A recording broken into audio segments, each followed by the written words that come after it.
Joining me is Jonathan Kuttab.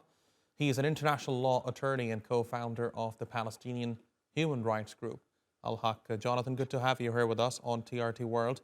So if the court investigates this matter and assuming Netanyahu is found guilty of committing war crimes and atrocities in Gaza, what do you think this will mean for Joe Biden? This could very well prove to be the darkest moment in Joe Biden's political history. Well, Israel's policy has been, and its tactic has been, to use procedural steps to avoid a discussion on the merits. So they have procedural challenges to the jurisdiction of the court, whether the court is allowed to look at it. You see, you must understand that the jurisdiction of the ICC is a complementary jurisdiction, which means it only acts when the local national courts cannot or will not act. So this is the crux of the defense of Israel, to avoid any discussion on the merits. But yeah, Israel might be able to avoid that. But do you think Joe Biden can also do the same? What's your navigation through the federal complaint that has been launched?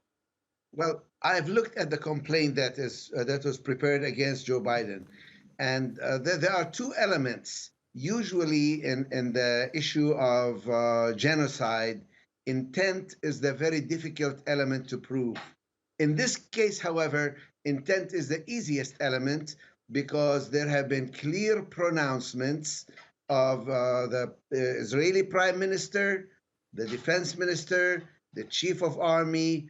They have made statements that clearly on their face show a genocidal attempt and a genocidal intent against the Palestinian people in Gaza. There can be no question that they do intend the crime of genocide. The question is procedural. Will the courts allow Biden to be tried for the crime of genocide or complicity in genocide in U.S. courts?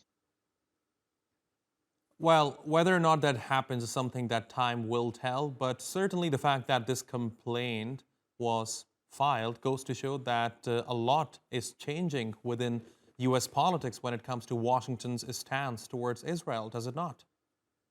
Well, you must understand, this is probably the first time in history when we have seen genocide taking place in real time, being documented, being credibly shown on the TV screens every night. When the Holocaust against the Jews took place in Germany, it was mostly in the dark, and many people, including Germans, claimed they didn't know it was happening until after the end of the war and all the evidence came out. Here, there is no time lapse. It is happening every night on our TV screens, and we can see genocide taking place. So there has to be some action to put a stop to it immediately. Jonathan, let me ask you, to what extent do you think responsibility of Israel's actions in Gaza can be attributed to the United States, especially considering that some rather controversial statements were made by the White House in the first 2 weeks of the conflict? I remember one where the White House basically said that Washington does not have a red line for Israel when it comes to Israeli actions in Gaza. This was a horrifying statement, was it not? It is a very horrifying statement, and the actions of the United States administration has been to block attempts at the United Nations to bring about a ceasefire. In fact, there have been clear instructions to American diplomatic officials to avoid using the word ceasefire or de-escalation or calling on both sides to lower the level of violence. Instead, there has been a deliberate green line to Israel, green light, to go ahead and do whatever it wanted to do.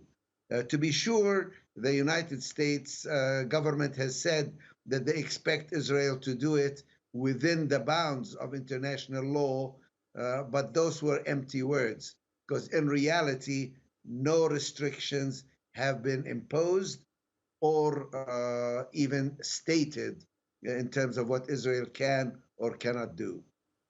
Fascinating insights into the topic. Jonathan Kuttab, thank you very much for talking to us here on TRT World.